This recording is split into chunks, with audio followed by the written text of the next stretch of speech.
નમસ્કાર, જય શ્રી કૃષ્ણ, રાધે રાધે, નારાયણ.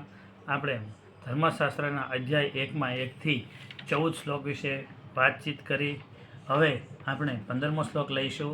તો 15મો શ્લોક આપણે જોઈએ તો મહાત્મેવ ચાતમાનમ સર્વાણી ત્રિગુણાણી ચ વિષયાણમ ગૃહીતુણમ સનૈવ પંચેન્દ્રિયાણી ચ આવિશેષાની વિશેષાશ્ચ વિષાયશ્ચ પૃથક પૃથક.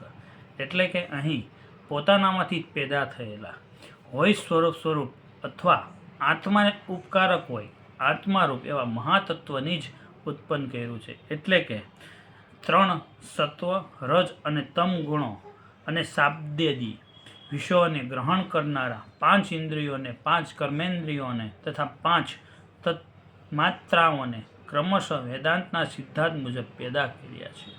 વળી તેમણે શબ્દમાં એટલે કે સ્પર્શ, રૂપ, રસ અને ગંધ એમ 5 વિષયોને 5 મહાભૂતોને તથા તેઓની 5 તન માત્રાઓને પણ અલગ અલગ રચ્યા છે. આમ અહીં બ્રહ્માએ જે 2 ભાગ કર્યા બ્રહ્માંડના, ત્યારબાદ સ્વર્ગ, પૃથ્વી, આકાશ વગેરેની ઉત્પત્તિ કરી, ત્યારબાદ જગત સૃષ્ટિની ઉત્પત્તિ કરી અને હવે આ 5 ઇન્દ્રિયો, 5 તત્વો, 5 શબ્દો વગેરેનો 5 રસોનો પણ ઉત્પન્ન અહીં કર્યા છે.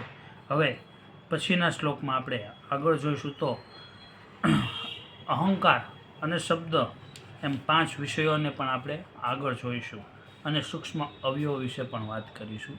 તો 16મો શ્લોક આ મુજબનો રહેશે. તો અમારા વિડીયો સાથે ચેનલ સાથે જોડાયેલા રહો. જય શ્રી કૃષ્ણ, રાધે રાધે, નારાયણ.